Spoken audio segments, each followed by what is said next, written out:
Excuse me, I'm sorry. Okay. Who's good?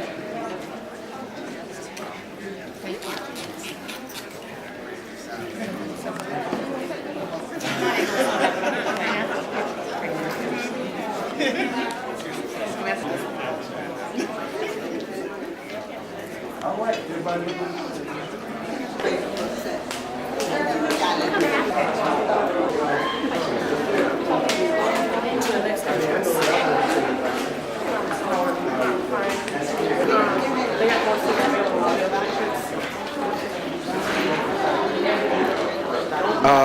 You better cut that out. Baba Joe. Hey, I'm saying. You all right? All right. All right. Another celebration. That's right.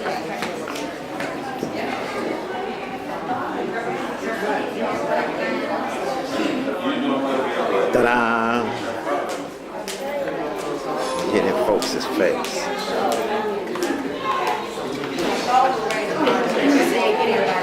Hi. Move, Courtney. Well, why would you ever want me to move? Excuse me, my name's Ed. So, today is the day that...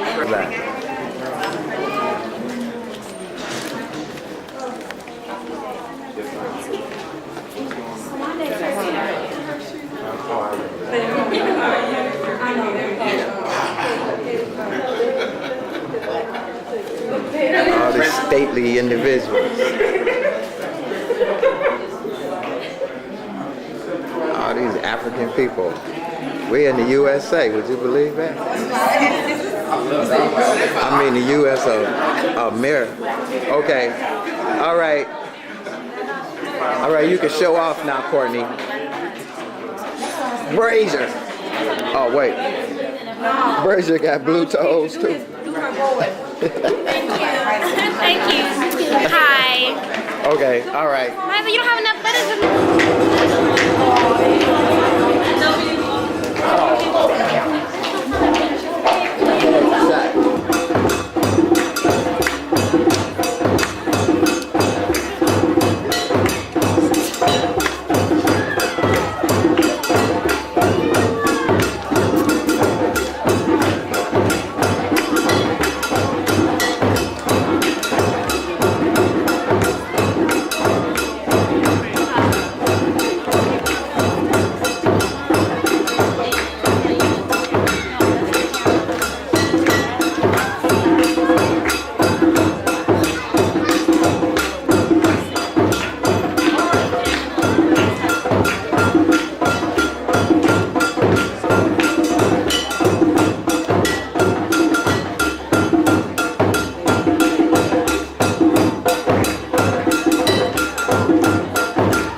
right, oh, there we go. Habargan. And Jay Masante. We are so glad to see you here this afternoon to celebrate the great accomplishments of the class of 2004. Can we give them another round of applause?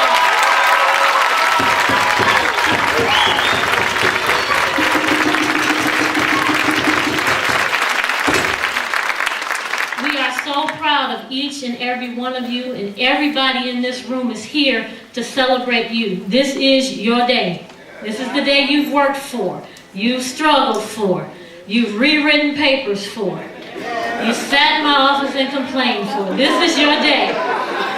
So we want to celebrate, but we want to begin in the right way. And we want to begin by honoring our ancestors, because if it had not been for our ancestors, none of us would be here.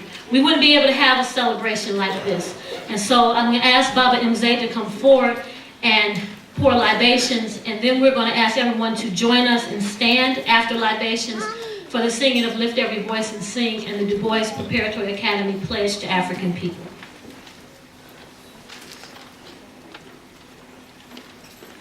Asante Sana. May I have permission to do this? Asante Sana.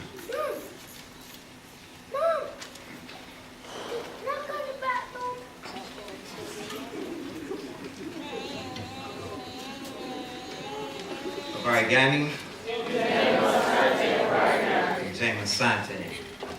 We call forth the spirits of our ancestors to come and join us to consecrate our celebration as we send a new nation into the world on their mission.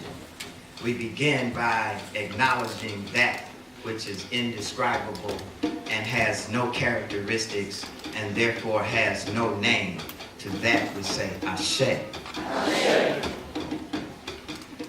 We have been taught by our language scholars that to say Hotep is to give an offering. The symbol for Hotep is an offering. So from this point on, because we are pouring libation, I will say Hotep for all those ancestors, that originally produced the prototypes for humankind, that when manifested, they manifest in duality. We say Ashe. Ashe. We say Hotep. Hotep. To those ancestors that set up the first institutions of higher education along the Nile, at Dendera, at Saqqara, at Edfu, at Philae, where Christianity came into existence, at Ipet Isut, at Waset, which was the Grand Lodge at Luxor, we say Ashe, Hotep. To those ancestors that set up the great University of Sankore at Timbuktu, Professor Ahmed Baba, we say Ashe. Ashe. To those ancestors that set up the first university in Europe at Salamanca, Spain, we say Ashe. Ashe. To those ancestors who brought forth all the institutions of learning and set up the ways of living in family and religions and deification of culture, we say Ashe. Ashe. Those that kept the culture across the oceans, that risked their lives during slavery to learn to read and write, we say Ashe. Ashe. To those ancestors that set up schools and institutions of higher education around the country, such as Booker T. Washington, such as Mary McLeod Bethune, such as W.E.B. DuBois, although he was an educator and a scholar. I don't recall him setting up an institution per se, but our institution is named for him. We say Hotep. Hotep. For those ancestors that are associated with the Shule, Baba Nkomo, Mama Kashe, Baba Rashidi, Baba Aisha, we say Ashe. Ashe. And for those within our own family lines, those of you who wish to call them by name, do so. We say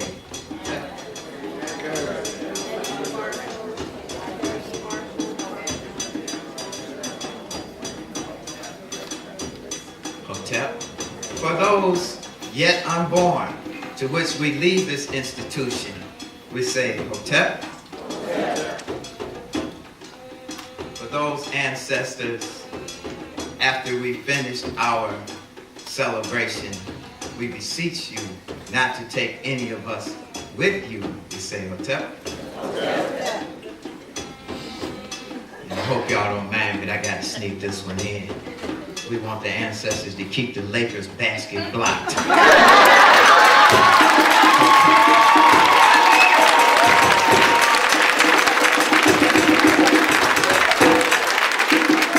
We say Ashe, Hotep, Imhotep.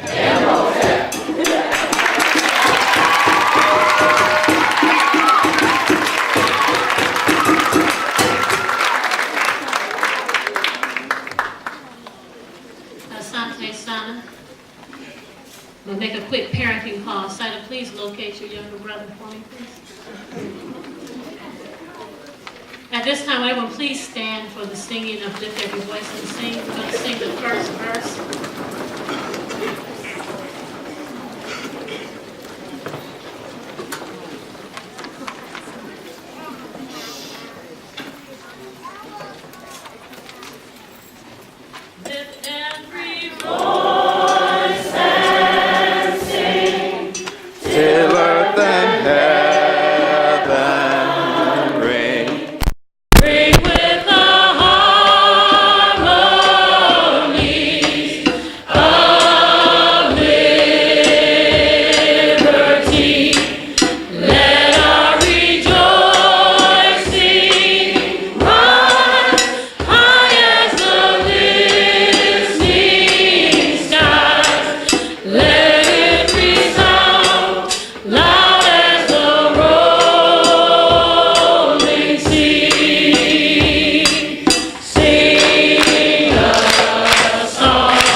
Yes, sir. The DuBois represents African people. I thank you. We are African people. We remember the humanity, glory, and sufferings of our ancestors, and honor the struggle of our elders. We will strive to bring new values and new life to our people. We will have peace and harmony among us. We will be loving, sharing, and creative. We will work, study, and listen so we may learn so we may teach. We will cultivate self-reliance. We will struggle to resurrect and unify our homeland. We will raise many children for our nation. We will have discipline, patience, devotion, and courage. We will live as models to provide new direction for our people. We will be free and self-determining. We are an African people. Together, we will win.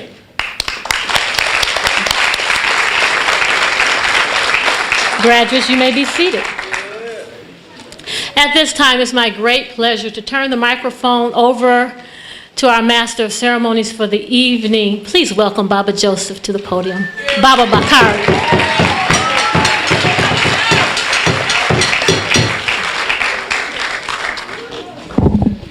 Good evening, everyone.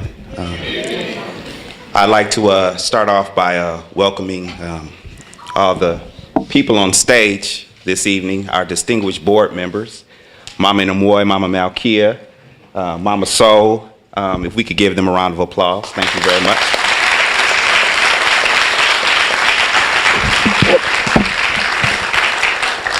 This is a joyous occasion, and I want to just say very briefly that I am extremely excited for you all, and I am very happy for you all. You really just don't understand how happy I am. Like, for real happy that you all are graduating.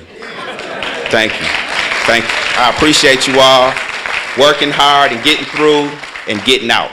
All right. The first person that we're going to bring up, ever so often, you get these students who come into the classroom and come into the school who really make teachers, who challenge teachers. I remember we had another student like this, Tierra Bills and Kaya Karamakoko, I see back there. But this is the type of student that we try to build here at W.E.B. DuBois Academy. The type of student that we know will send out and will challenge and step up to challenges that they're faced with. This is truly what we intended to build when we say scholars at DuBois Prep, and this young man is truly a scholar. I'd like to introduce our salutatorian, Ali Darul Islam.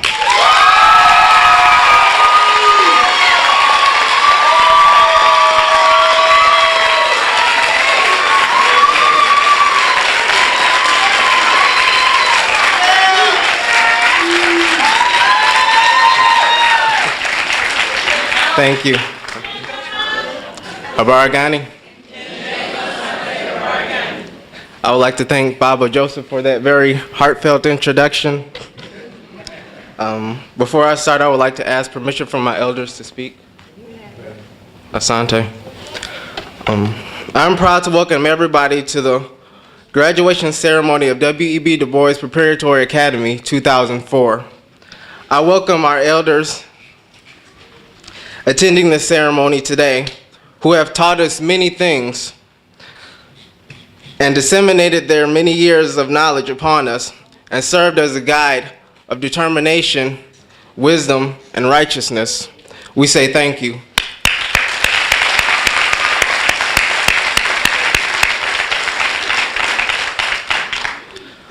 I also welcome the teachers, staff, and council members attending today who have made this educational experience for the past 4 years possible and also served as an example of greatness and leadership for us to follow.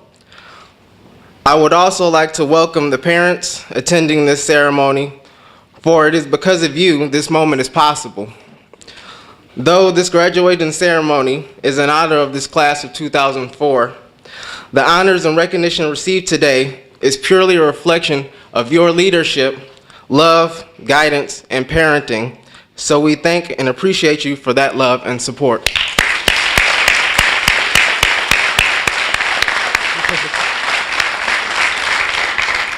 And also, I understand that it's not easy being a child growing up in the world today with the conditions as they are. And so I welcome and recognize the children and students attending today and hope that you will gain inspiration from the words spoken here today and internalize them for your development and betterment. And finally, I would like to welcome the graduating class of 2004. Would you please stand, please?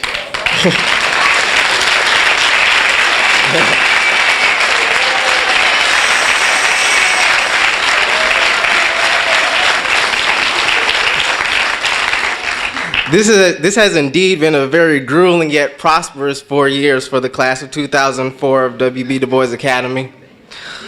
We have been through the fire, so to speak, in many ways.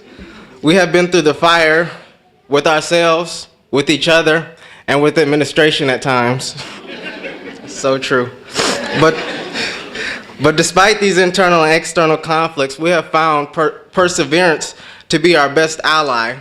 And in saying this, I hope that everyone here can appreciate the hard work and effort every one of us put in to get to this point. Can we please give praise to this class one more time?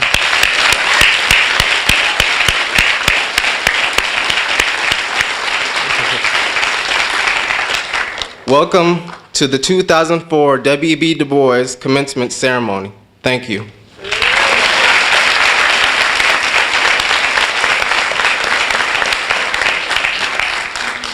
Yeah, y'all can sit down.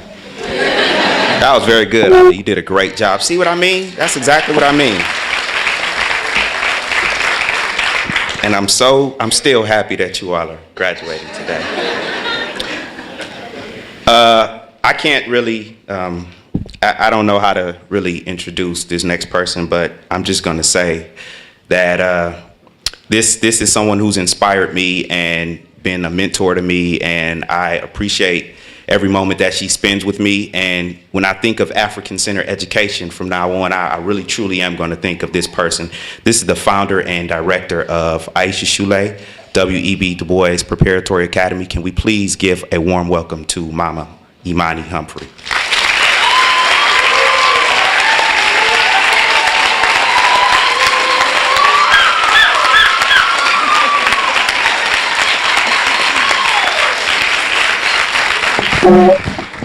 Asante Sana.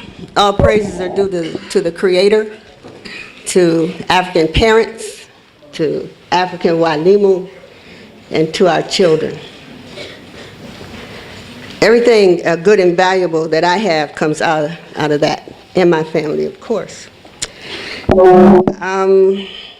Today, at graduation, any graduation, I always get a little emotional because we're sending some more children who have, on their way to adulthood, been able to live with us a while, and they're very close and precious to us.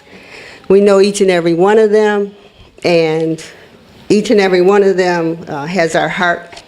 So I'd like to just make a few remarks to you. I know you got a lot of speeches to listen to, but you know what I want you to do, focus. The party is going to come after this. You're going to have a real good time. So this is the last time I get to talk to you like this. And before I do, I'd like to say again to the parents how much we appreciate you, love and support you. It's difficult to be a parent in this day and age because the world, not at its finest, but at its ugliest, is often in our face.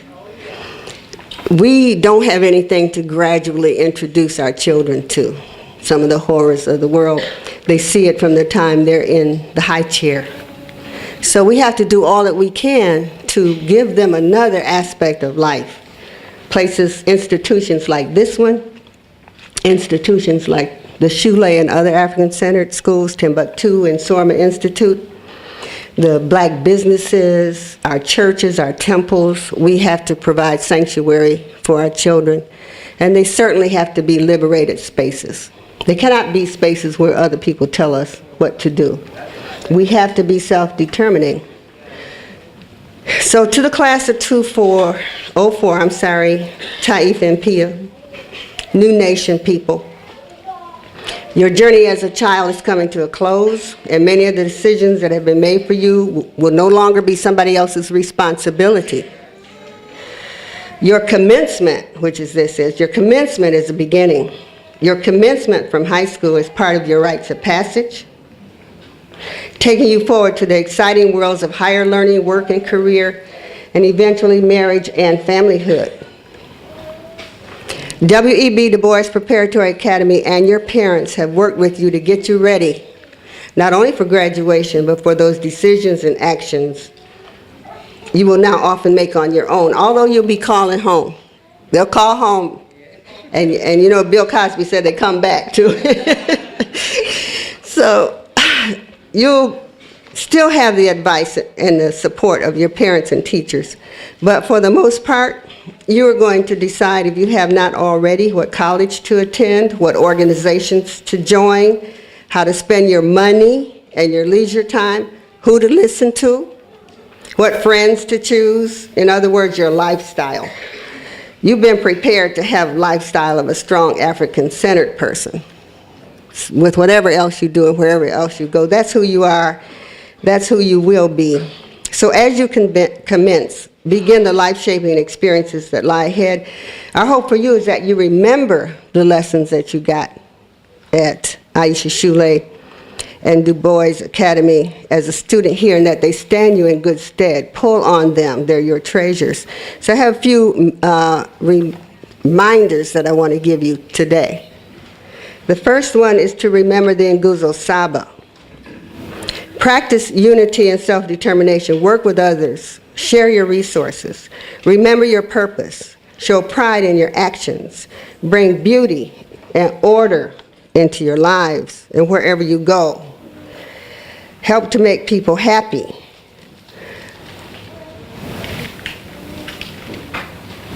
Believe always that you will succeed and that as a people we will be victorious.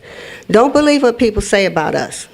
That we ain't nothing, we ain't got nothing, we ain't gonna do nothing, if we get something, we gonna mess it up. No, your job, your mission, as it was mentioned earlier, is to go forward and be victorious. As each African person is victorious, so shall the people be. As each African person is victorious, so shall the people be. Because whatever you do, I'm gonna feel it. Whatever I do, you're going to feel it, because I am, because and we are, because. Remember also the laws of Ma'at, so that your sense of order, justice, and balance will hold you together when the whole world may seem as if it's coming apart. It may seem like that, but there's divine order. So do your best, do your part, and everything will be all right. Remember to organize. Organize your life so as to lessen stress and anxiety when things become hectic and overwhelming, and they will. Remember that each day is an opportunity to commence, to begin again. Organize for justice. When you realize that something must be done and can be done to help make life better for your people. Organize your work so that you have an opportunity to do well and an opportunity to step back and have some fun. Organize study groups. And remember to celebrate. Celebrate your successes, celebrate your special gifts and your talents, and celebrate your family, and celebrate the continued progress of African people. Remember to celebrate and to honor the ancestors. Remember to read and study. You ain't finished. I ain't finished. Remember to read and study. Learning is lifelong, and now the responsibility for self-directed education is in your hands. Read everything. Read everything. You can't critique anything unless you read everything. You must continue to read what amuses you, but also read, and more importantly, read what will reinforce and uplift you, what will remind you of who you are, and also what you can do. Study the lives of courageous and innovative people. Study the works of African thinkers and others who have brought positive change to the world. Buy and share books. Stay informed and share your knowledge with other people in a respectful way. You don't need to be boastful or arrogant, because you do in fact know a lot more than other people your age who have not had this particular kind of experience. You do. That's something that sets you apart, but you should never be arrogant in your knowledge. A little humility, that's right, goes a long way. A little humility. Okay, so finally, remember your years here at DuBois Preparatory Academy. Remember that you were surrounded by adults who care deeply about you and who will continue to care about you. Chris? Care about you and your progress and your safety and your growth and your development and your accomplishments and your achievement. We will care. DuBois is your other home that will always welcome you back and always expect the best from you and for you. Facing the rising sun of our new day begun, let us march on until Sante Sana. God bless you. I love you.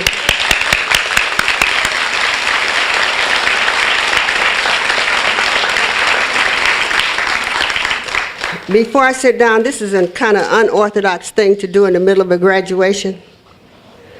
But I said earlier, we're self-determining. We do what we feel is correct. And I think it's correct right now. In your hands, you should have an application for membership to this wonderful institution. This institution has been floundering. It's in trouble. And it's up to us to pull it out of trouble. There's no reason that a fine institution like this, which is about us, for us, was built by us. If you knew Dr. Wright, he was a wonderful man with a wonderful vision. This is part of his vision. His vision did not include this institution shutting down. We cannot do that, please. I know you go to ball games and you go to movies and you go to parks and you go on vacation. Take a few dollars. And I said before, what one person does reinforces and impacts the rest of us. Everybody in here must get a membership to this institution. Can we do that? Yes, we can. And young people, graduates class of 204, you need to make it your business to get memberships for this institution. This is for you and your children and their children, the ones who have not yet been born. So make it your business to do something good for the people. Sante Sana.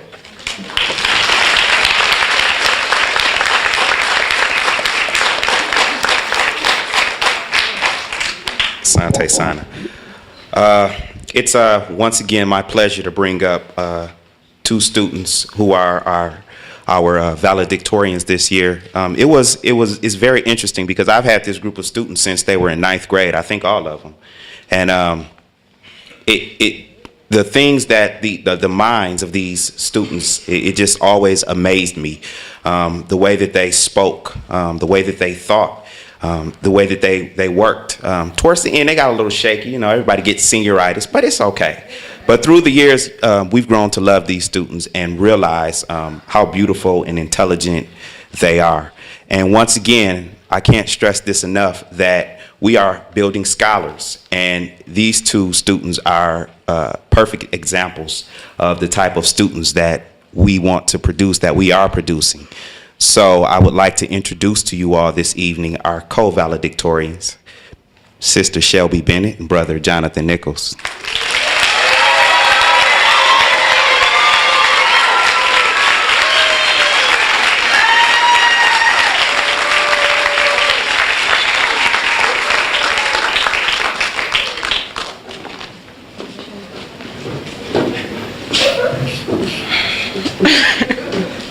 Huaragani.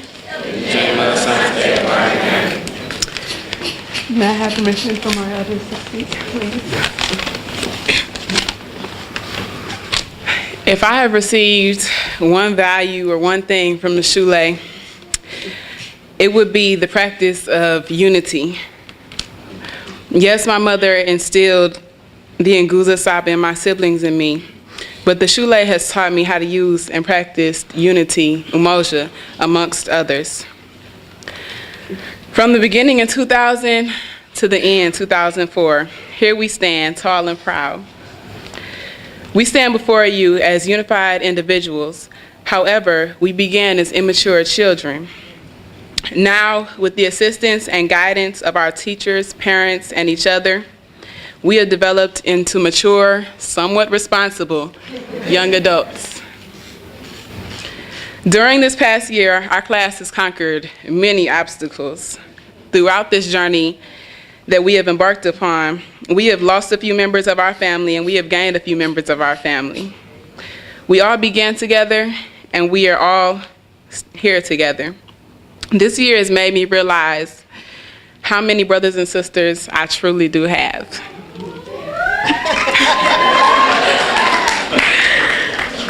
Throughout this year, we have laughed and cried and studied, but it is only memorable and sentimental because we did it together. Ali, continue to challenge others as you challenged myself and John. John, continue to be a strong brother for all African people.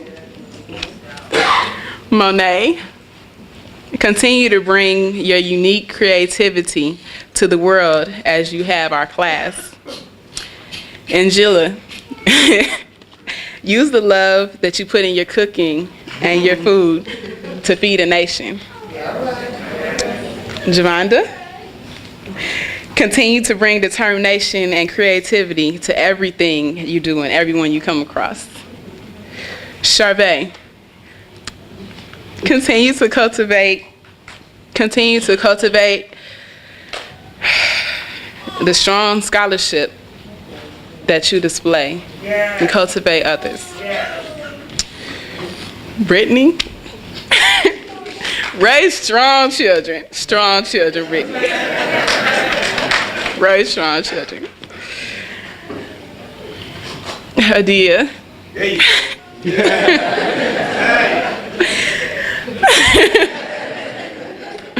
Adia, continue to work hard as you build a nation. Oh my God. And Brandon, continue to bless others as you have blessed us. Janelle, continue to analyze our being and existence as you shape the world. As a product of our community, I would like to thank our ancestors, my mother, my first teacher, Mommy Imani and her vision, our elders, and my extended and immediate family, and our entire community for blessing me with the foundation to build and learn from. Thank you. Asante San. And now,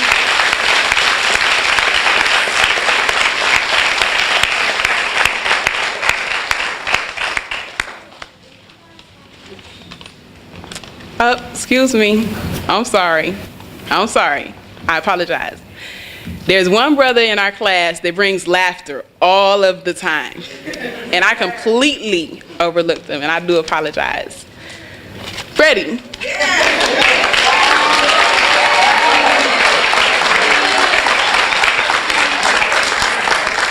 I apologize, Freddie, but continue to spread laughter and cheer people up and keep big smiles on their faces.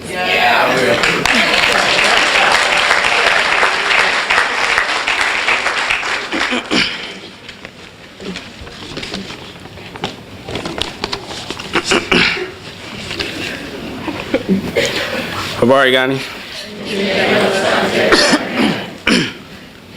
I would like to ask permission for my elders to speak. Asante. First and foremost, I would like to give praise and acknowledgement to the Creator for bestowing so many blessings upon me, for nothing is possible without that guiding light that only God can provide.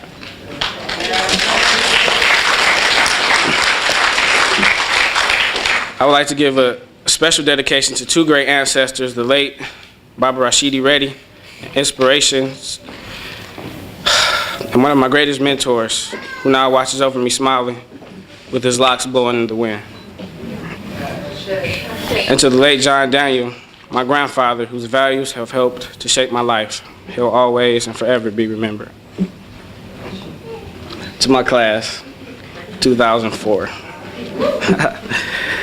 It is said that every leader suffers defeat, but it is also said that success is determined by how one perseveres during times of adversity. As leaders of our new nation, our road ahead proves to be difficult. My sisters, my queens, through the many trials and tribulations that you go through, when the road seems to be unbearable, when the task seems to be too great, when all seems lost and when all attempts have failed, know that it is our undeniable, unprecedented, and indescribable relationship with our higher power, our spirit, our Creator, that keeps us grounded. My brothers, warriors, in life we all fall short of glory. It is when we do that we must remember a message in the words of Les Brown, which is, quote, "If you fall, fall on your back. If you can look up, you can get up."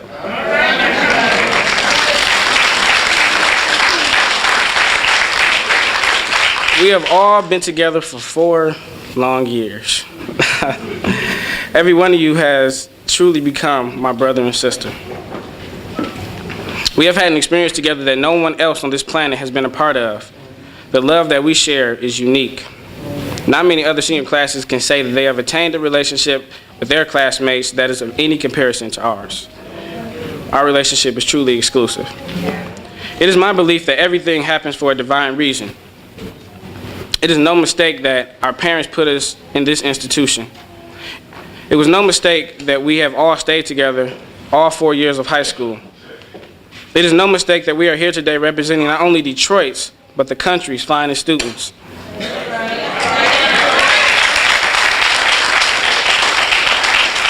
Finally, it is no mistake that our paths have crossed here at this time and space in this institution.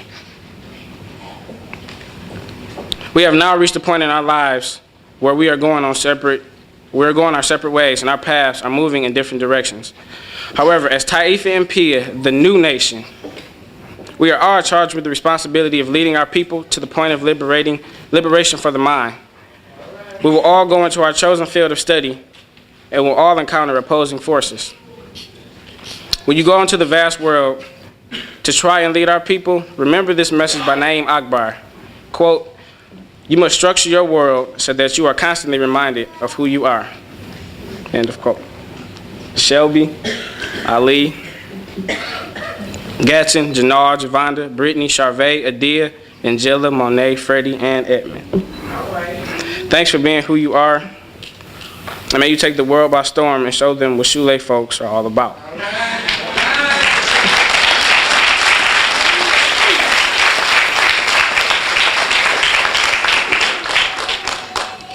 Please, can my family stand up, please? My entire family.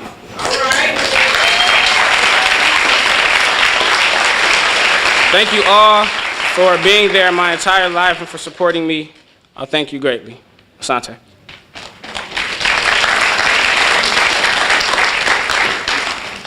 I would like to give a thank you to my grandma Mary for being the glue that held our family together for so many years, and may you see many more. I would like to give one of my greatest thanks to the single and most important person in my life, a person who has been down with me since day one, a person who has stuck with me through the good and bad and the ugly, a person who has stuck in my corner no matter how tough the fight got, a beautiful person of wisdom, knowledge, love, and spirituality, and a person in which I've loved my entire life, my mom.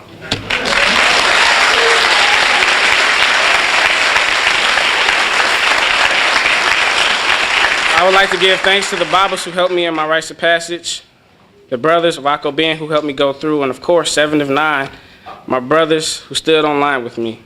I would also like to give a special shout out to the up and coming W.E.B. If you're here, make some noise, please. Okay. Thanks to Verner and Associates, my home away from home, for embracing me into their lives. A special thanks to my supervisor and mentor, Charles McCrary. If you're here, please stand up. You have been like a father to me, and I promise that it won't be in vain.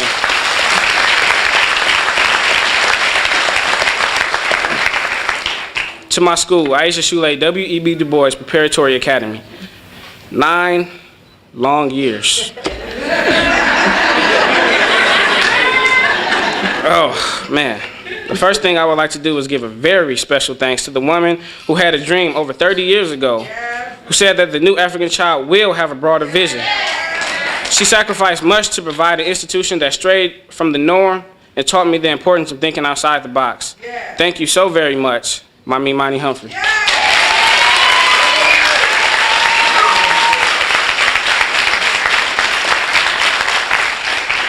It has been a privilege to attend such a prestigious institution for 9 long years.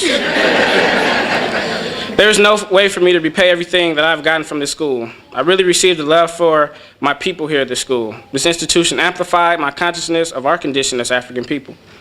In retrospect, the Shule has truly been an inspiration to me. It has helped me to develop the characteristics which have helped to discover what path I am meant to walk. I can really appreciate the cultural and spiritual aspect of education that the Shule has implemented into the curriculum since day one.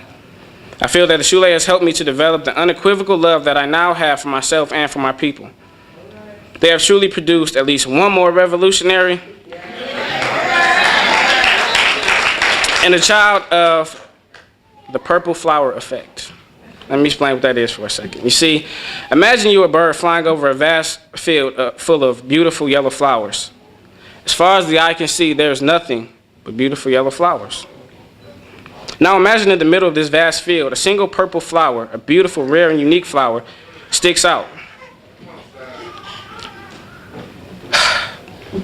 It is then you realize that no matter how many flowers that this purple flower is surrounded by, the uniqueness of that flower remains the same. When we leave into the vast world of men and women of different races, backgrounds, and skill, those who really pay attention will see that no matter how vast and diverse those around us may be, our uniqueness will always stick out and will always remain the same.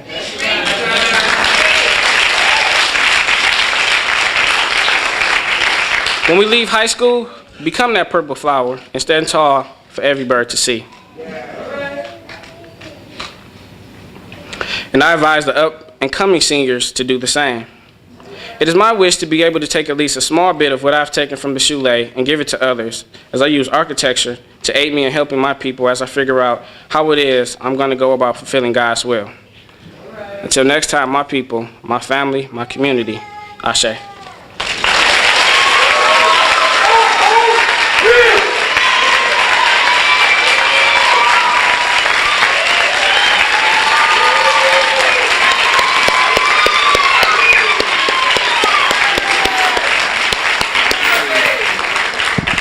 Wow, that was really good, you all. That was really good. I was just joking about the scholar thing, but y'all really did learn something. That's pretty good. No, that was wonderful. Now you see what I mean. You see what I mean now.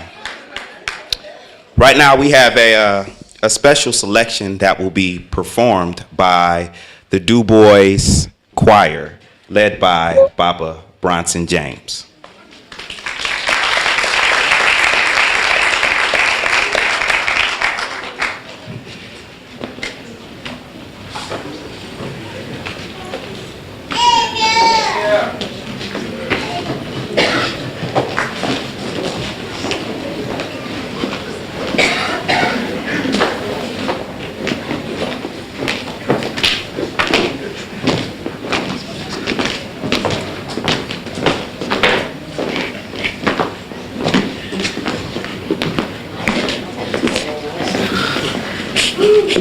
The elders all assembled, if I may have permission to speak. We'd like to perform for you a song important to African people. We are the African people in the diaspora, and it's important that we sing Sikeleli Africa. All right. It is the national anthem of South Africa in the Guni and Soto language. So to help you, I should give you the translation so that you will not wonder as to what we are saying. Lord, bless Africa. Let its horn be raised. Listen also to our prayer. Lord, bless Africa. We, the family of Africa. Come, Spirit, come, Holy Spirit. Lord, bless us, we, the family of Africa. Lord, bless our nation. Stop wars and suffering. Save it, Lord. Our nation, the African nation, let it be so forever. The DuBois Preparatory Choir.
Iwani mitanda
Asante Sana, that was wonderful once again.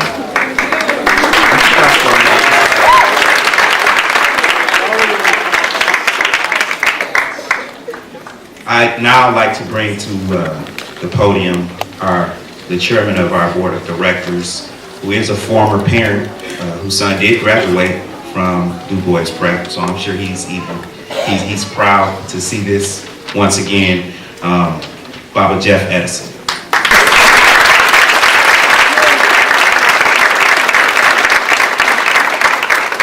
Baragani. Jaima, Sante, Baragani. I also would request permission from my elders to speak. Thank you.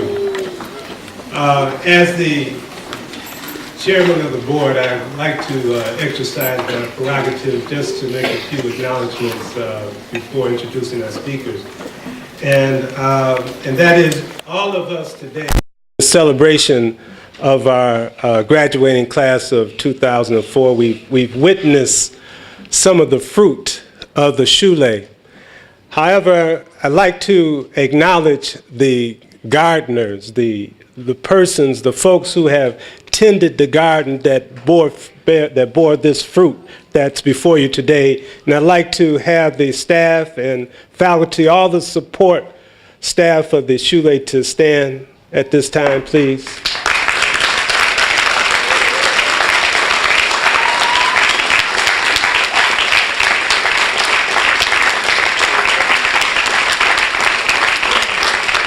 Asante. Also would ask that any alumni of the Shule who are present, if they would please stand for acknowledgement.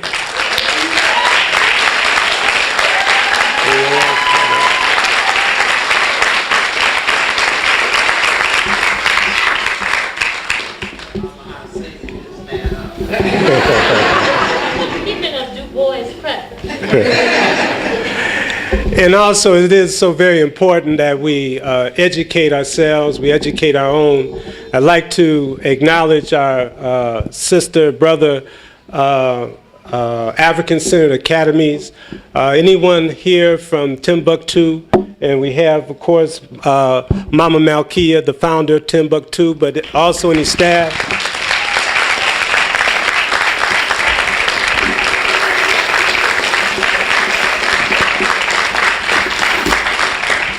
And of course in Saroma, anyone from Saroma? Baba Malik Yakini.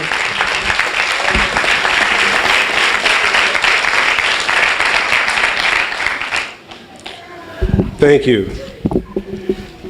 It is my privilege at this time to introduce our keynote speaker.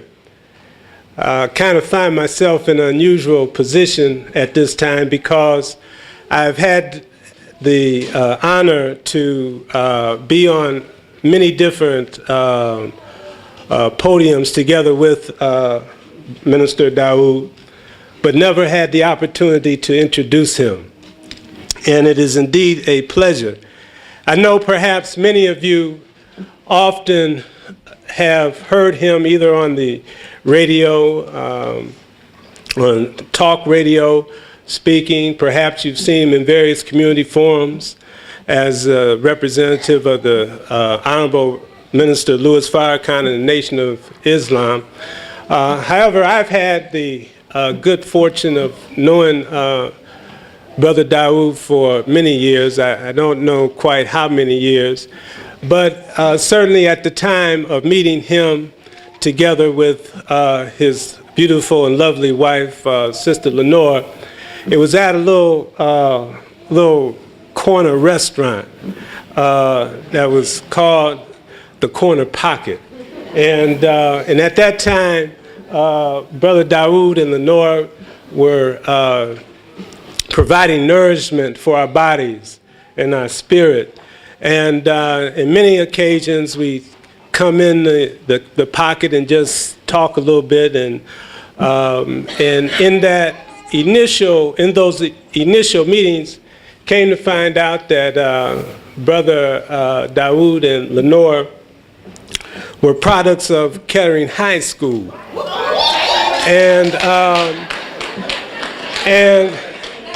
But in talking with them, come to find out there was even a little tighter connection between myself and them, because one of their mentors in high school was a teacher and brother that grew up on the block with me. He was kind of a mentor to me also, a brother named Big Lou. Some of you may know him.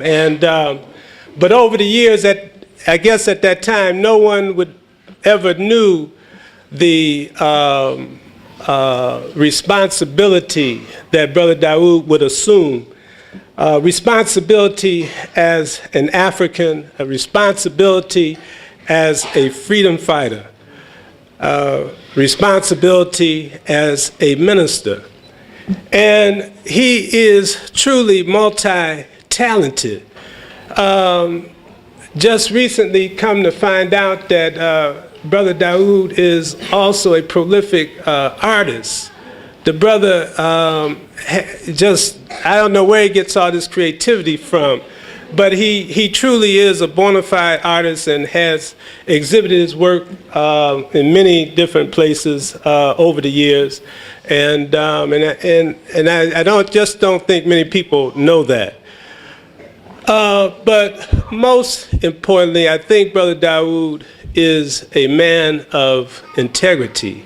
You know, in terms of leadership these days, it is unfortunately a time in our history where our leaders don't always stand up.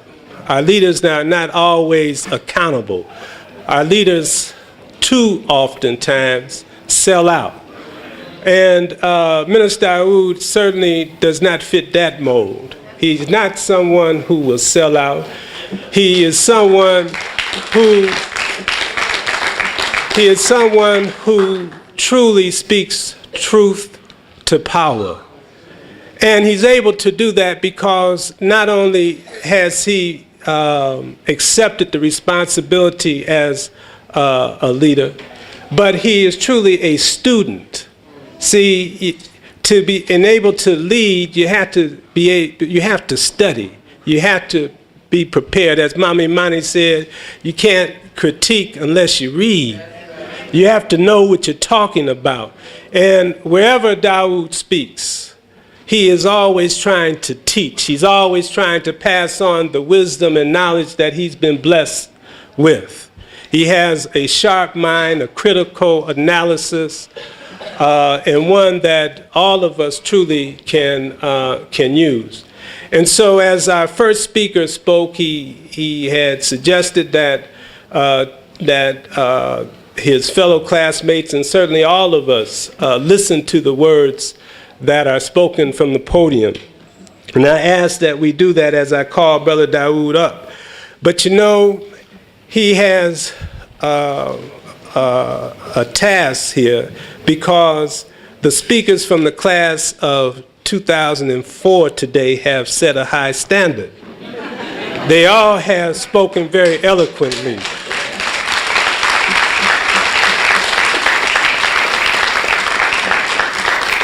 And it certainly makes us all proud to know that we know that our youth are coming of age and that they will be able to stand tall and be the freedom fighters that we know they are capable of being.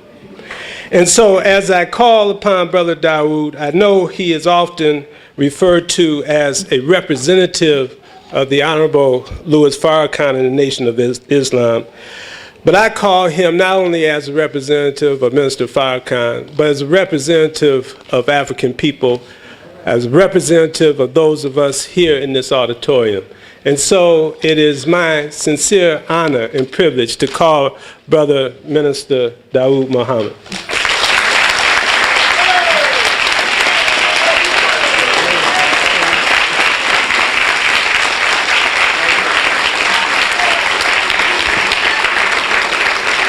Bismillah ar-Rahman ar-Rahim, in the name of Allah, the Beneficent, the Merciful. I greet you in the greeting words of peace. Assalamu alaikum. I too ask permission from my elders to speak. Thank you. Brothers and sisters, I'm very thankful to Almighty God to come before you. And out of respect for this institution, which I love, I certainly want to greet you in the way that you're accustomed to being greeted, Habaragani. I think we owe a debt of gratitude to a woman who could have given herself to living the life of an academician on some college campus, writing theoretical dissertations on how to educate the young African American mind, but she gave that up and has actually applied what was theory into practical application. We thank you, Mama Imani.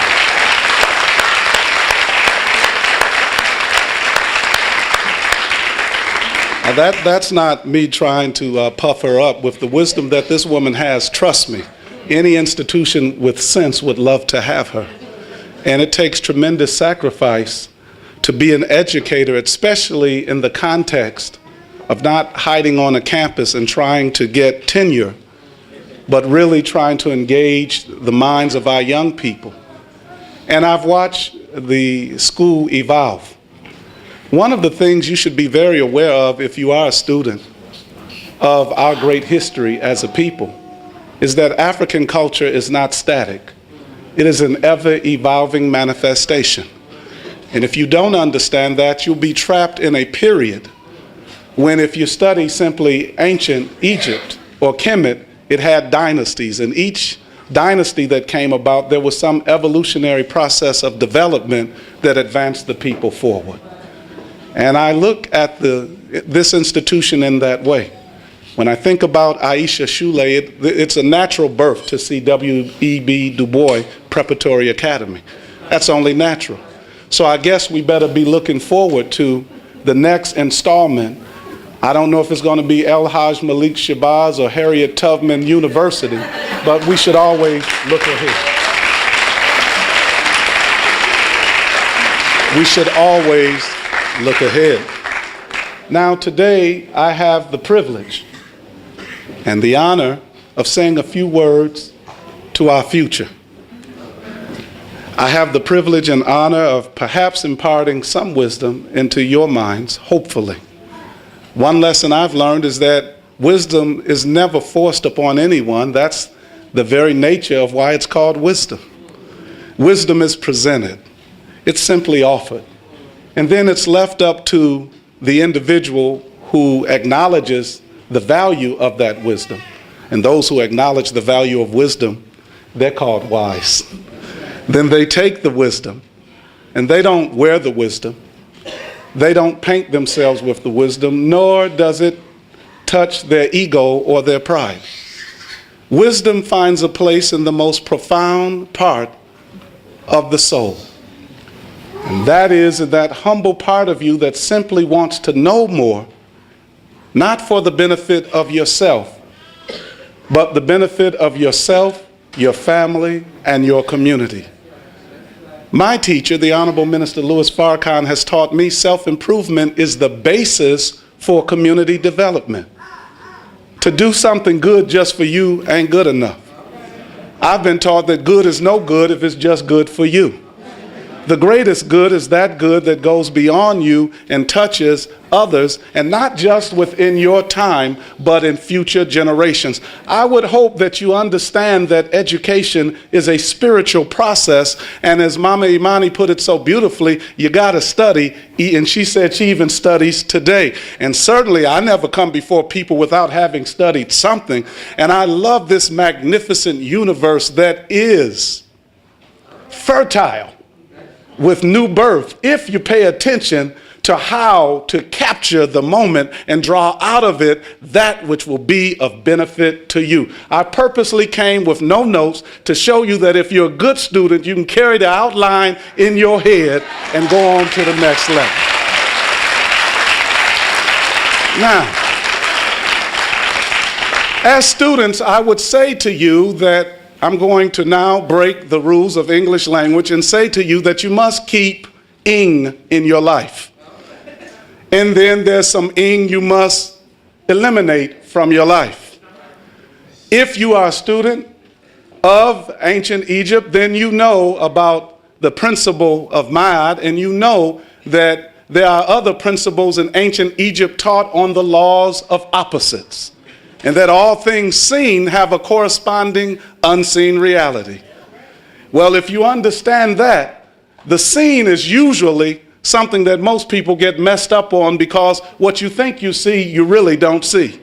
There's nothing really solid. All one need do is get the right kind of microscope and realize what you thought was solid is really something that's ever moving based upon the dancing molecules that make up that apparently solid object. Your life ain't solid cause you graduating. That's why it's called graduation, because you will come into knowledge gradually. But don't think you're finished. Keep some ing in your life and keep learning. But as you're learning, there's some negative ing you gotta get out of your life. And that is, there is no room for lying. Either lying, because you know the English language is a funny language, lying down when it's time to get up, and or denying truth when it's right there at the tip of your nose. We like to lie to ourselves, because lying keeps us in the apparent comfort zone of not having to face daily realities. Some of you didn't even want to graduate. That's why they had to do those last-minute papers, because they were afraid that they now have gotten to where they told their parents they wanted to get. I can't wait till I'm finished. I can't wait till I graduate. I can't wait till I go off to school. And you said that, but one morning you woke up and said, wow, when I'm gone, I can't, mom and dad, they ain't gonna do this for, man, if I go off to school, what if I flunk? Oh, man, wait, I don't know if they're gonna accept my application. All of those fears come up, and it's all right to be afraid. In fact, fear is your friend as long as you don't deny you have it. Remember, keep lying out of your life. It's all right to be afraid. Fear is not a problem. The problem is not fear itself, but what you do once fear hits you. So if you're afraid about what independence holds for you, don't be afraid to be independent, because really you'll never be independent. You'll always be connected to your family. You will be asserting your individuality, and you don't lose your individuality if there's interdependence. You're always going to need someone, but the first thing you're going to need is the knowledge of yourself, and you got to show up for yourself on a daily basis, and don't be absent. Do you understand? Keep some ing in your life. Keep some trusting in your life. Trust comes from truth. Where there's truth, there can be established trust. I said keep lying out of your life, so the first truth you got to tell is that you've been lying. So if you can tell that first truth, the other truths will become much easier. Because the whole nature of why we lie is because we failed to perform a particular duty. The whole reason why we lie is because we fear the consequence of a deed that we want to keep hidden. The whole reason why we lie is because we don't want to deal with the pain of exposure. But if you can learn to tell the truth, regardless to whom or what, then a human being with character will be presented to the world to bring about change. This planet manifests its form based upon motion. The motion that this planet gets comes from the sun, which is 93 million miles away. And when it strikes the earth, all 196,940,000 square miles of it is moving based upon the light that you can't weigh in your hand, and it takes a fine instrument to weigh it. But that light makes this earth, which is 6 sectillion tons, that's 6 with 21 zeros behind it. It is moving based upon the light striking it and giving it motion. All 57,255,000 square miles of land, all 139,685,000 square miles of water, moving by the light of the sun that strikes it. It gives it its form. And if you study water, you'll find water in its smallest expression on the physical plane always breaks into a sphere. And that is a message to every one of you, that you must be like water, and you must be fluid. You cannot allow yourself to be frozen in ignorance because that's ice. And you must not allow yourself to become so emotional that you go up in steam. You must keep a fluid response to life's challenges. Keep some ing in your life. I want it to sound as if I'm a fella who loves books, because I don't like when folk come and give these commencement exercises and they don't display what they've learned. So I had to come as a student and maybe give you all just a little exposition on brother's brain. It be working too. I'm sorry I used ebonics, didn't I? That's what they call it. It do be working though. But listen, I want this to be a memorable moment for you. So I want to speak words that speak to a portion of yourself. I want each of you to know that you must keep yourself in a position to always be creating. You see, creativity is the essence of God, which resonates in you. But in order to be creative, you cannot possess anything. The human body wasn't made to hold anything. This is considered a vessel of exchange. If you inhale, if you want to stay alive, you're going to have to exhale. If you eat food, if you want to stay alive, you got to eliminate. Ask any colonic therapist, they'll tell you. If you get information, if it just stays in your head, it'll blow your mind. So that information must be planned in the mind and then carved with the hand into the manifestation of the application of knowledge. And if you apply knowledge properly, then that shows that you have understanding. And if that knowledge advances beyond your ego and your pride and turns the life of others around, that's called wisdom. So knowledge, wisdom, and understanding must be manifested. And the only way they'll be manifested is if you make yourself an open vessel for God to play his harmonious music through your soul. You must be like an empty reed, and life will poke its holes in you. That's painful, but an empty reed with holes poked into it, if it's played properly, that's called a flute, and it plays a beautiful melody in the hand of the right player. You got to be the players in life and allow yourself to be played by the universal principles of God. I'm fired up because I'm seeing my future. It's easy to talk. This is the easiest part of my day, to come and talk to what I believe is a hopeful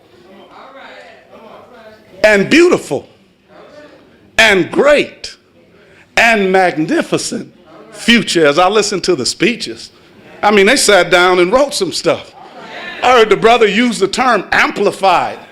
And he wasn't talking about a speaker and playing the guitar. He was talking about the expansive usage of the word. I'm impressed with that. I looked at my sister, look at each one of her fellow classmates and give her observation of what they expressed to her, and then she took and mathematically showed through multiplication what they should be able to contribute to our community in the future. I'm impressed. I'm just telling you.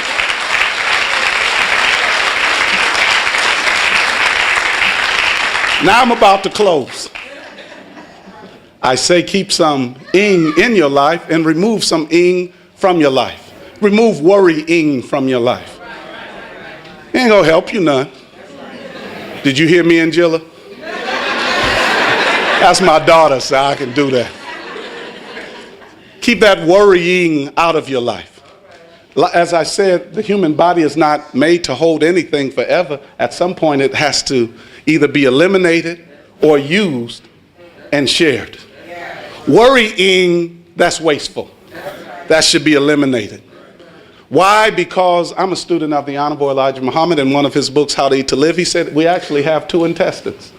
He said our brain and this digestive organ. In essence, he was saying the brain is like the digestive system. It processes information like the digestive system processes food.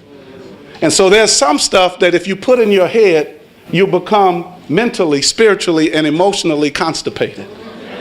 Because there are ideas that you are entertaining that's only lending itself to the demise of your mental health. And so worrying, get that out of your life. Well, how do you remove worrying? By acting upon what's challenging. And look for challenges daily. You won't know who you are. I heard somebody mention adversity. Well, you don't know who you are till you get in a fight. You don't know how well you can swing till there's somebody else that's swinging at you. And life is going to swing at you. Remember, W.E.B. DuBois was not set up because black folk came here on a vacation.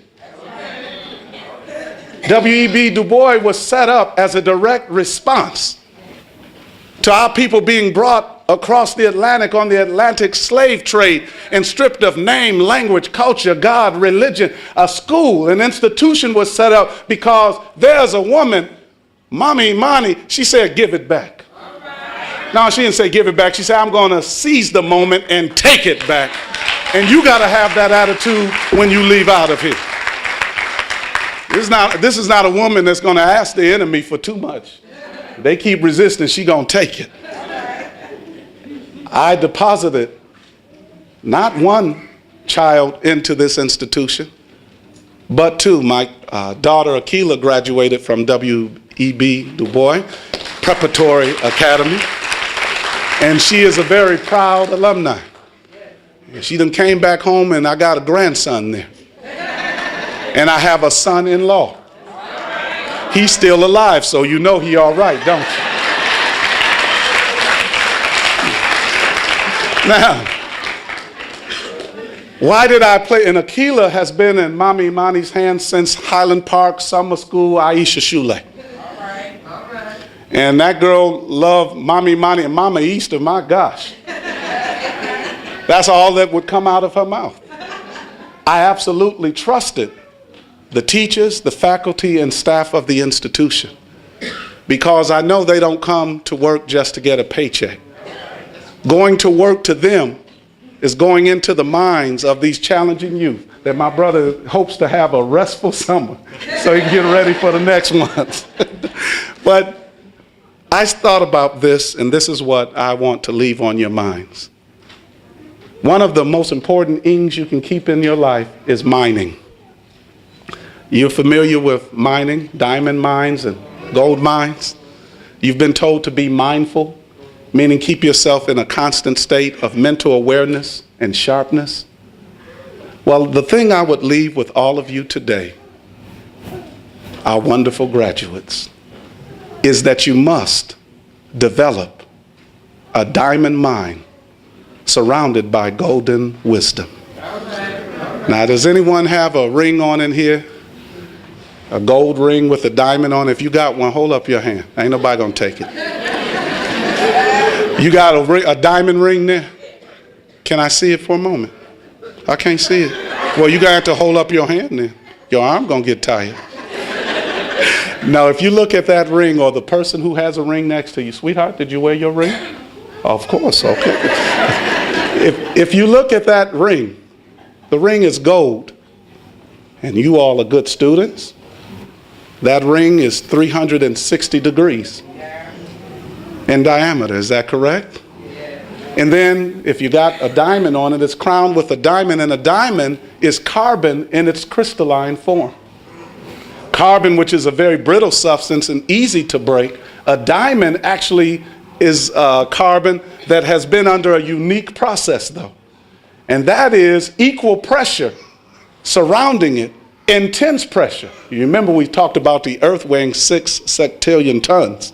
Well, with that kind of pressure evenly around that diamond, the diamond crystallizes and develops symmetry where it becomes one of the hardest substances known to man. One of the students I heard talk about that purple flower in a field of yellow flowers and the uniqueness. Well, what makes you unique is that you all were in an environment that was an academic pressure cooker to challenge you to be your best, because you were not simply being prepared to graduate, to go off to school to get a job. You were being prepared to shoulder the responsibility of nationhood. Well, that's what you were being prepared to do. That's pressure. Now, most of you, you're not really ready to shoulder nationhood. You just want some freedom from your mom and your daddy and the school. But guess what? There's a ceiling that you're going to bump into, and you're going to realize, okay, they were preparing me for something. You can only party so much. You can only duck authority so much. You can only be so irresponsible.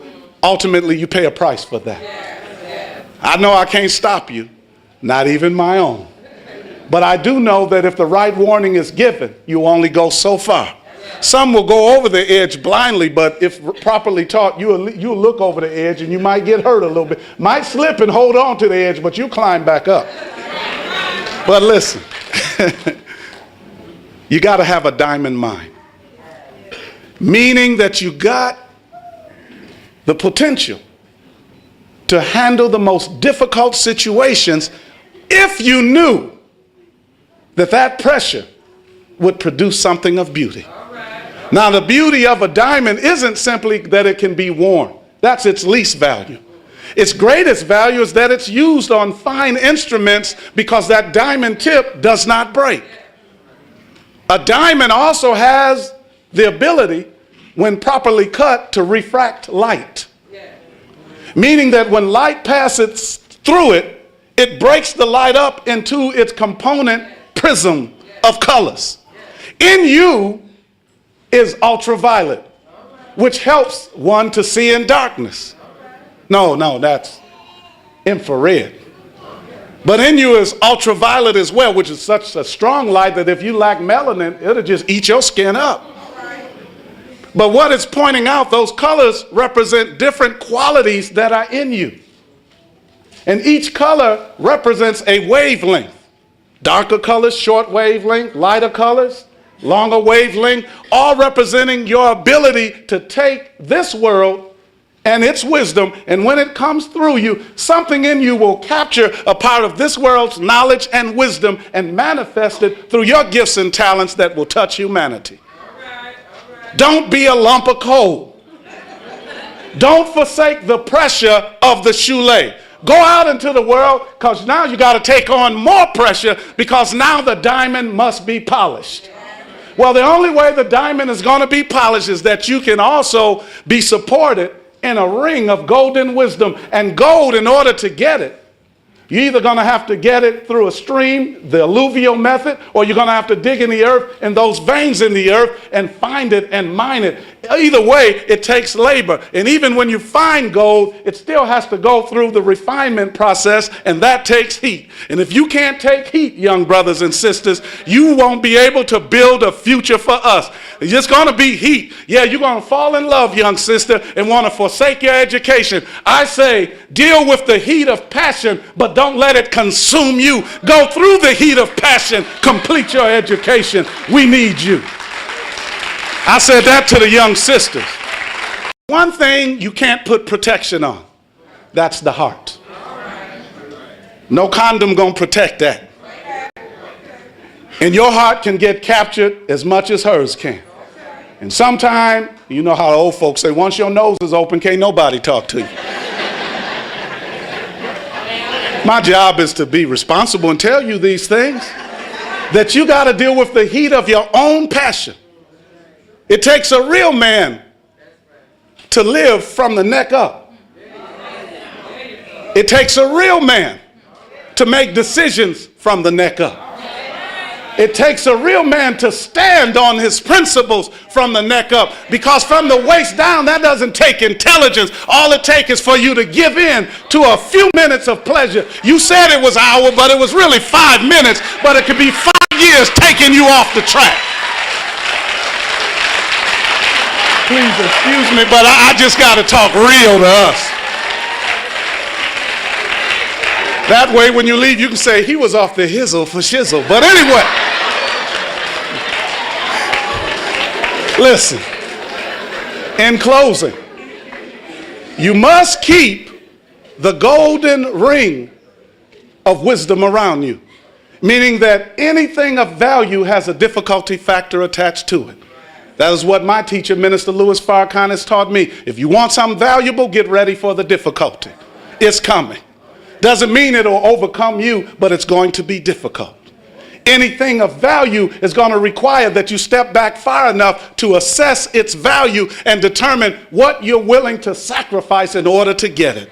Anything of value is at a premium, meaning it's not easily found, and you won't find many examples that are like what you need to achieve that. And maybe you're the trailblazer and you'll be the first one. But one of the worst things to do is to see you on the highway of humanity, having thrown your hands up in the air, having given 4 years or 9 years to a unique process in the Shule, and to throw it away just to become just another Negro, just to fit in where you can get in. Fight hard to overcome and become that which God has made you to become. Diamonds among men and women, and wisdom of gold exhibited through your embracing fully the circle of life. Knowledge, wisdom, understanding, mind, body, and spirit. When people ask me what's happening, I always tell them everything at the same time, in continuous and perpetual motion, ever expanding and contracting, but all moving toward the infinite and absolute reality of God. You are not finite beings, you're in finite bodies. But your mind, if you will give yourself to the process and sacrifice for a few years, you will live way into the future. And then even after you're gone, they'll pour libations for you, because your mind will have captured that infinite moment in time that is timeless. May God bless you, 2004, to kick in the door. Assalamu alaikum.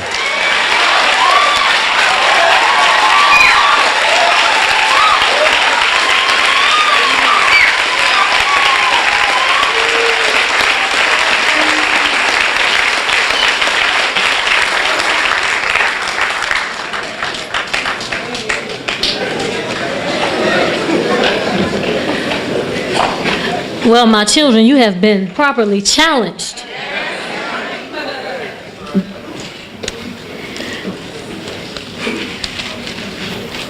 I'm going to take a little liberty because I'm going to save the next moment for a little bit later because it's very special.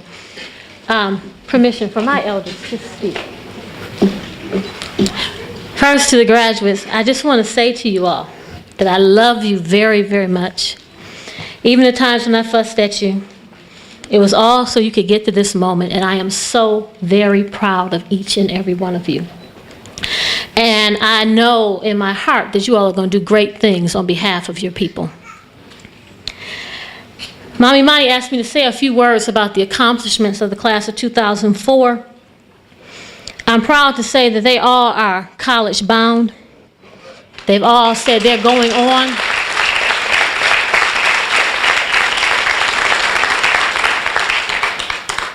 And so far, I say so far because it's still coming, this class has amassed approximately $80,000 in scholarship money.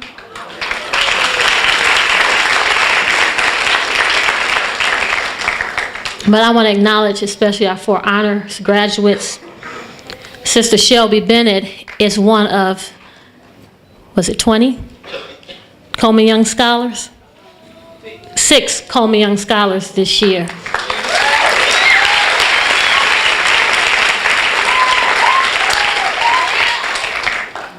The Coleman Young Scholarship is a massive scholarship.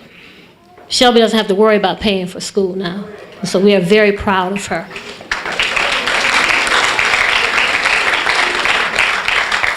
Jonathan is our Michigan Merit Scholar from the class of 2004.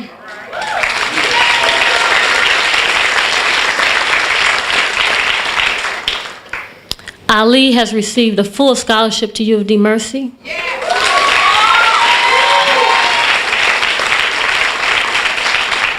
And Chris Gadsden, I don't know when Chris did this, but we looked up and Chris had been accepted to like 10 or 12 colleges. I kept getting all these letters and things. I'm like, when did you do all this work? So he was accepted to all these colleges. He has all these scholarships, and so he has all this choice to decide where he's going to go. So we are really proud of all 4 of you.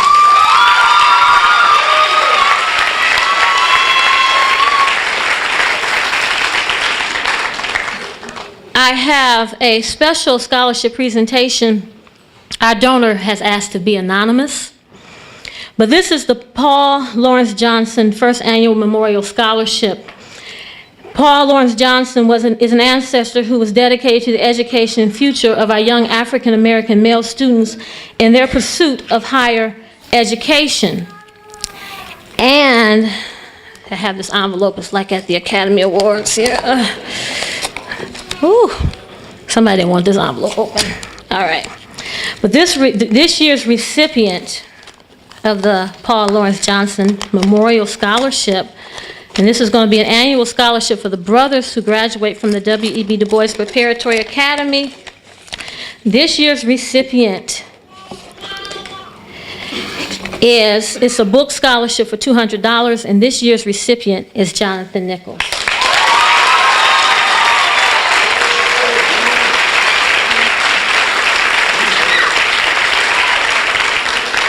And at this time, we have a special presentation for Jonathan. Jonathan, come on up.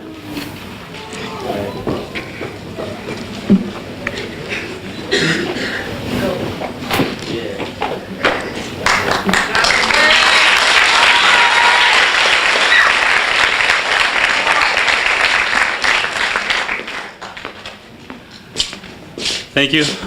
I, like everyone else, wish to offer my condolences and wish to be able to speak with my elders here. One thing that I've noticed from Jonathan Nichols here is he has made an impression on our office. Sims Berner, the architect that designed this, Berner and Associates is the firm that Jonathan now works with. He has a home with us as an architectural firm.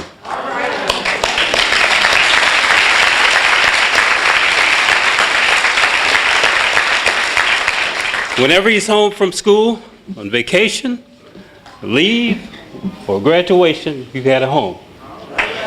What we'd like to be able to do is offer you, Jonathan, our certificate of appreciation for outstanding completion of your internship.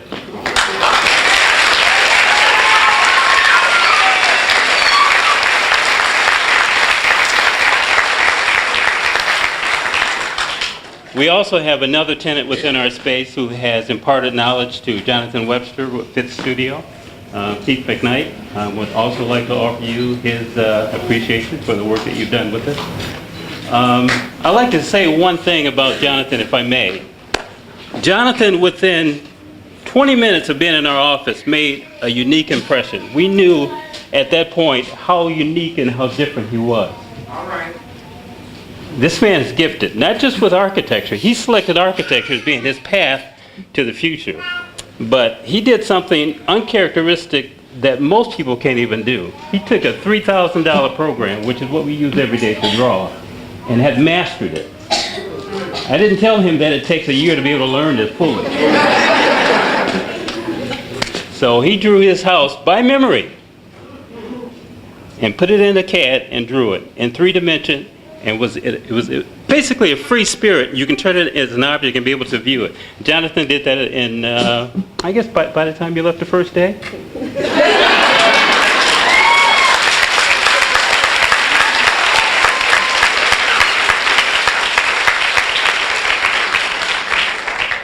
I'm not going to speak and say too much, but I've been really impressed by the school and the things that you've done to prepare Jonathan. And thank you for allowing us to be part of his life.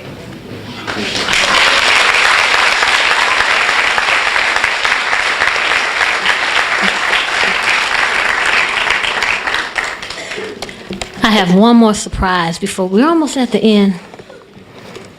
You know, as we're preparing for graduation and we're asking people to make speeches and things, it's always hard to choose who's going to speak. But one student has been bugging me to say something to his class.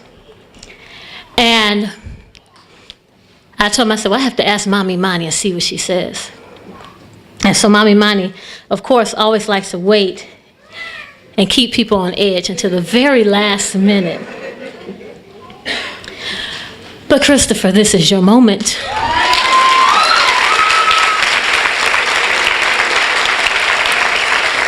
Before Christopher comes up to say something to his class, I want to say something to him. Chris will be leaving in 2 days to complete his training with the Army.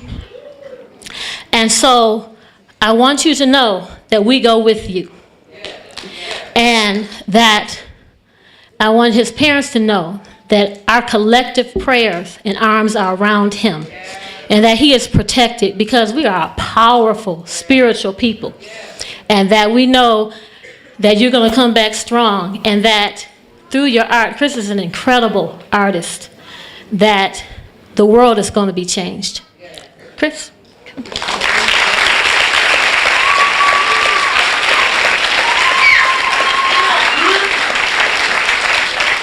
Okay. Okay. Thank you. Unlike my classmates, I didn't have time to prepare a speech, so it's pretty much going to be off the top of my head. First off, I would like to start out by thanking my father, and my mom, Mama Karen, and my mama Jackie, my auntie, my little brother, my little sister, and all of my cousins. This year was quite the experience for me. I went through a lot in terms of my military service and things of that nature, but I had the best time with this class. This was the greatest experience of my life. Everybody in this class knows me because I'm the funny one. I make a lot of jokes. I like to have a good time in class, which is seen up here. Ali and John have been my best friends since the 9th grade, and we've stuck together like brothers. And I like to thank them for being my truest friends.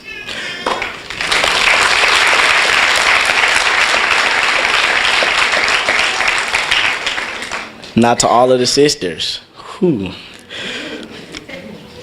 We had an excellent time, didn't we?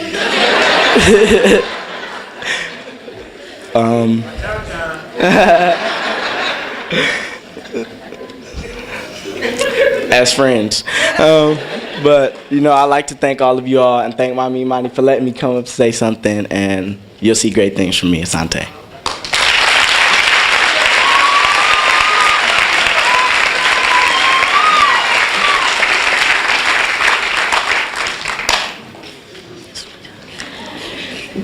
Every year, Mommy Imani chooses a song to celebrate the graduating class. And this year she was like, I need, what song fits them? What can I say through music? But we know that music takes all kinds of forms and all kinds of dimensions. And in keeping with you all's spirit as wordsmiths and keepers of deep thought,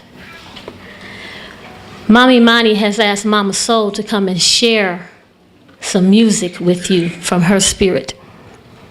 And so I'd like you to listen, reach out and touch each other, and listen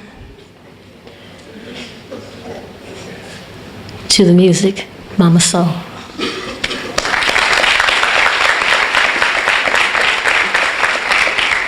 Asante, I also asked permission from the elders to speak.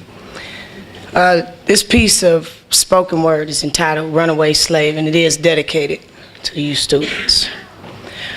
I am done running from responsibility. I am taking control of my life and my mission, my soul and my wishes. My vision is greater than prison and poverty-struck living conditions. I am done running from unity.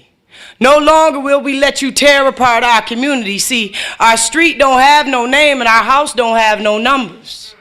I'm from a village full of mamas and babas and sisters and brothers. And I am done running from freedom and needing somebody to tell me when I can succeed. See, in my time, it ain't no slave masters. It ain't no slave ships, no slave whips.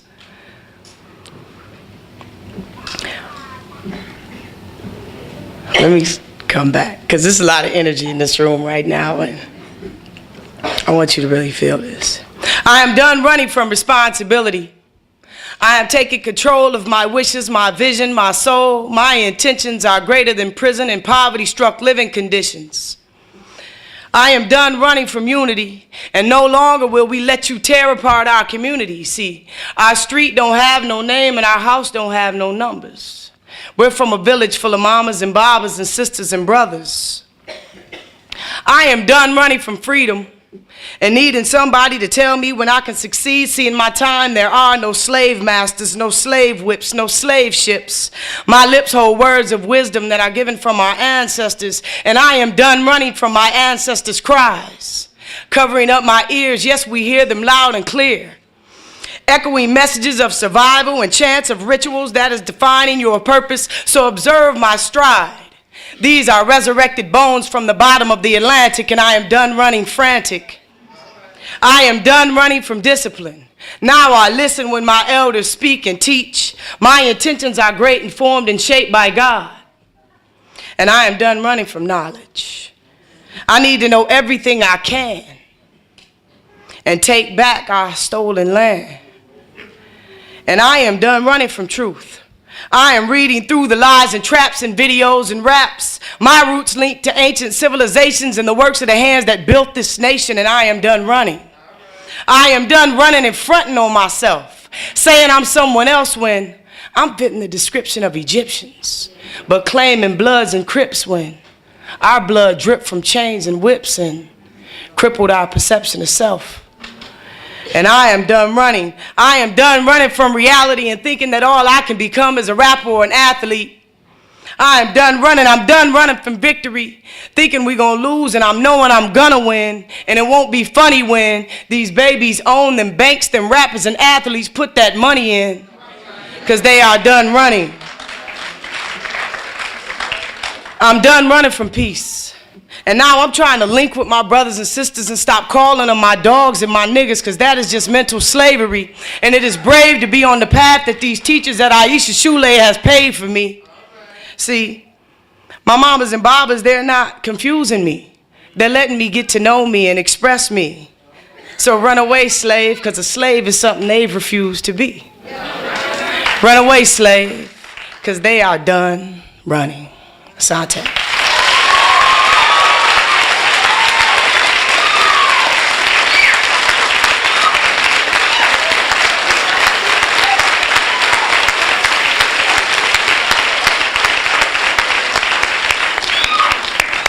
Asante Sana.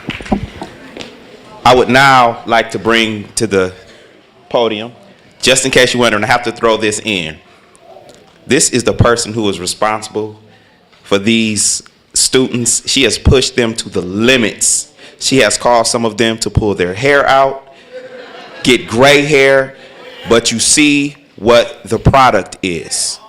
Master teacher, Mama Ayolua McCowan.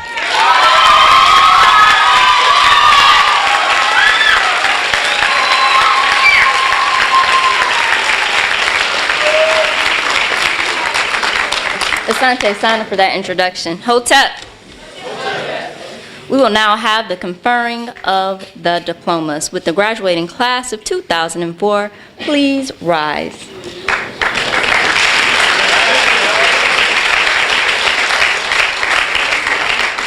Would you please line up to my left, which is your right, which is that way.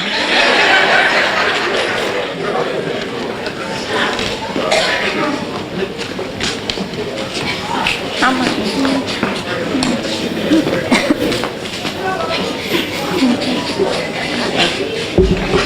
Thank you. Christopher Gadsden II.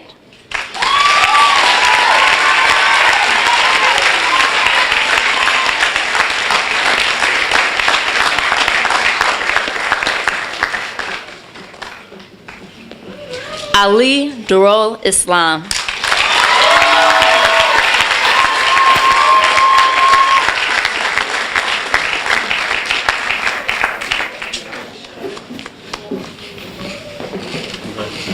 Shelby Bennett.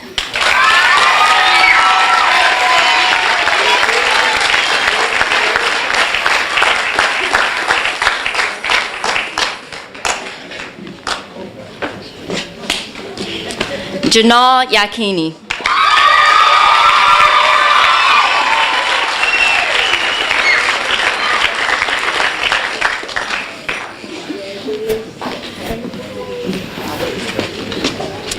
Javonda Baker.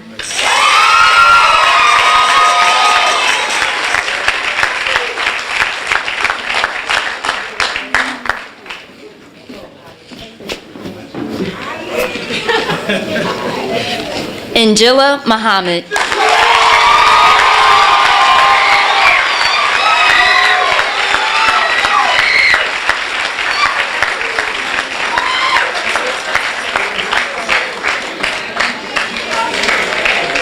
Adia Taylor.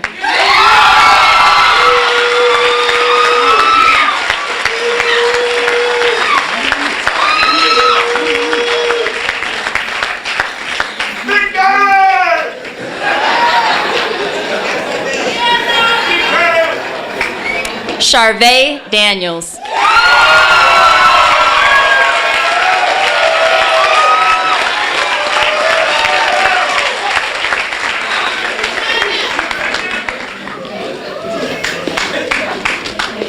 Niawana Monet Williams.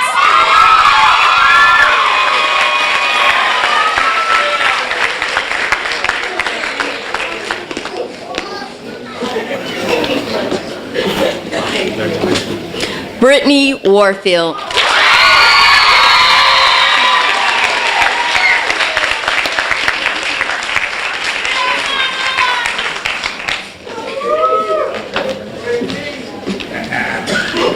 Jonathan Nichols.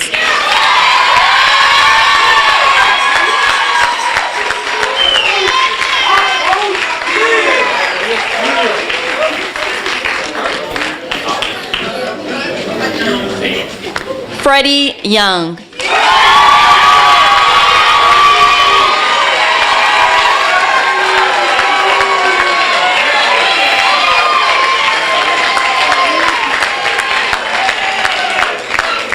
Brandon Edmond.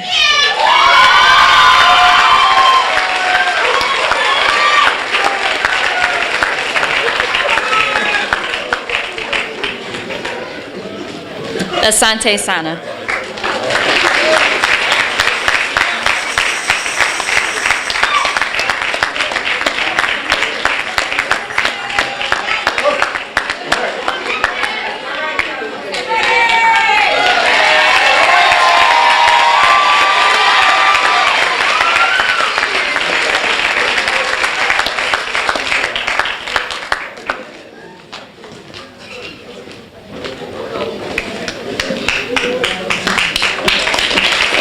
You all have made it across the water.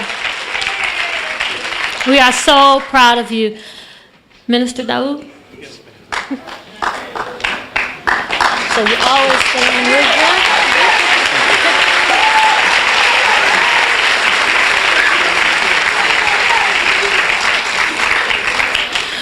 Before we have our benediction, I want to let you know there will be a receiving line with our graduates out in the rotunda, and then there also will be refreshments for everybody. Will everybody please stand and touch the person next to you? You all can reach across the aisle.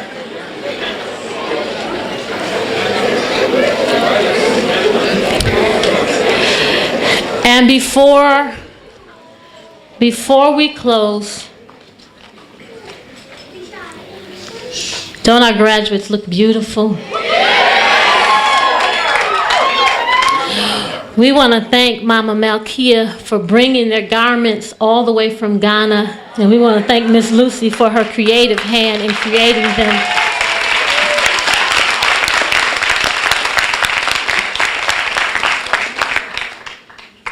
Let us pray. Great God, creator of all that is, and all that was, and all that will be, bless the children of Africa. We are filled with gratitude for your grace in guiding the path of the brothers and sisters we celebrate today. We ask that you would bless them with the fortitude of their ancestors, the wisdom of the ages, peace in times of turmoil, abundant joy, and most of all, knowledge that they will always have a home in this community of Africans, and that they stand in the protective shadow of the mighty ones who have gone before them. Send your angels to put wind beneath their wings so that they will indeed do something great for their people. Ashe, Ashe, Ashe. Can we give another hand to our grandchildren?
black people really live on it.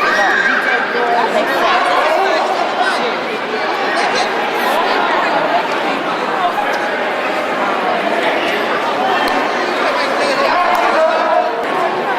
That wasn't for the one.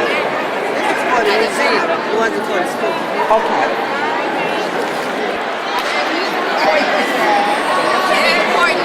Yeah. Five, partners right there. Yeah, I was trying to get all y'all in the shot.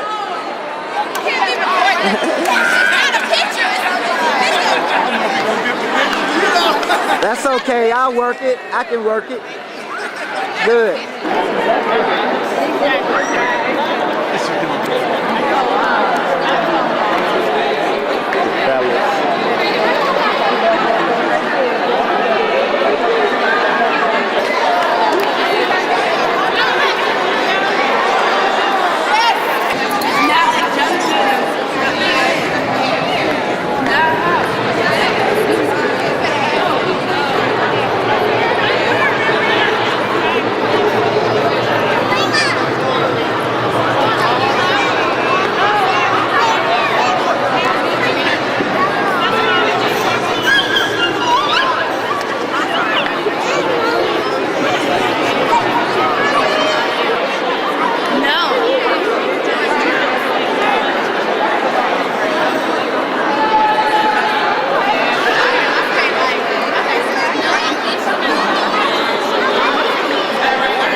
That's what I'm talking about. Now I got a decent shot. Yeah. You all right? Yeah, I'm doing good. That's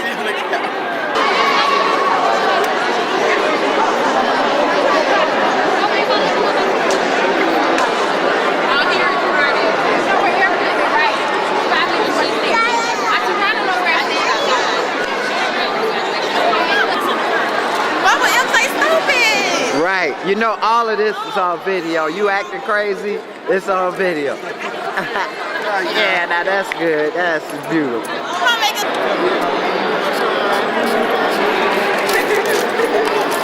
I got the keys to the car. My didn't say you my favorite PNA teacher. Yeah, right. You was my favorite science teacher. Because I'm your only science teacher. Because we love you. I got it on tape. Science teacher, though. I got it. That's what I'm saying. Wait. Play this at our graduation. We love you. Y'all ain't gonna like me when you get them grades. We gonna always love you. Okay, see the Kool-Aid smile. Y'all gonna hate me. Yeah, this for before the report card.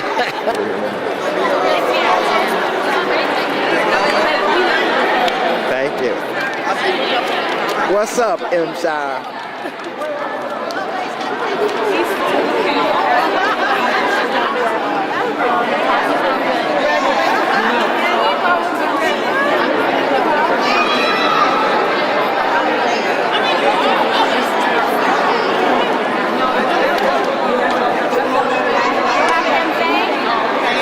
How you doing, Mama Taliba?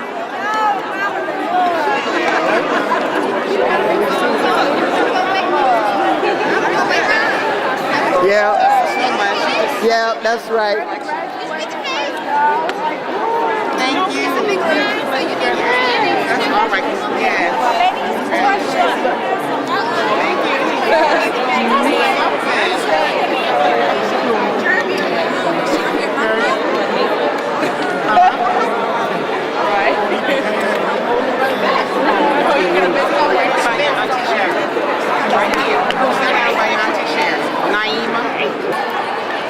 Okay.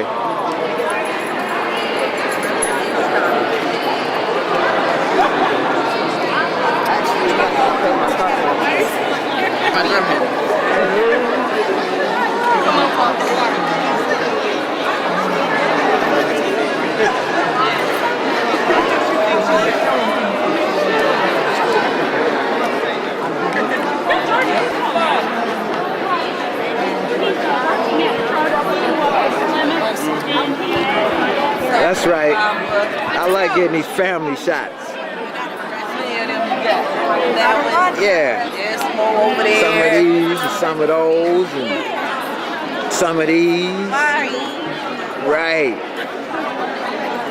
One of these. That's what I'm talking about.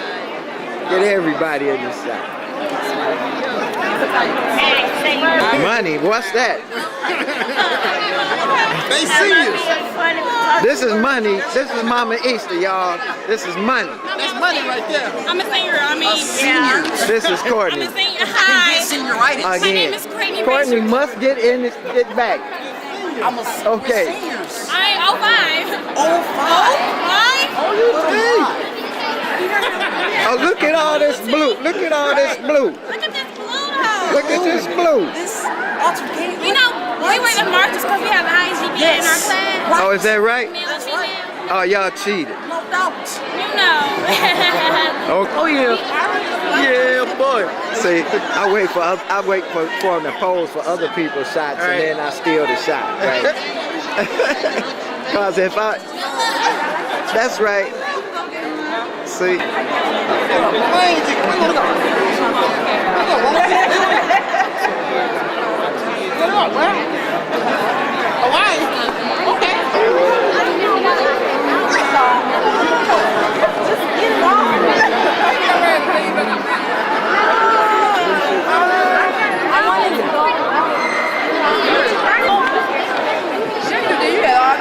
Right there. Okay, listen, I want to hear it. You have some cake.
No. Can I see what your video?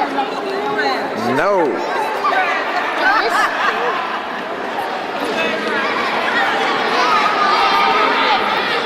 I'm going downstairs.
Finally, good night. Trying to get a shot of your face has been one difficult task.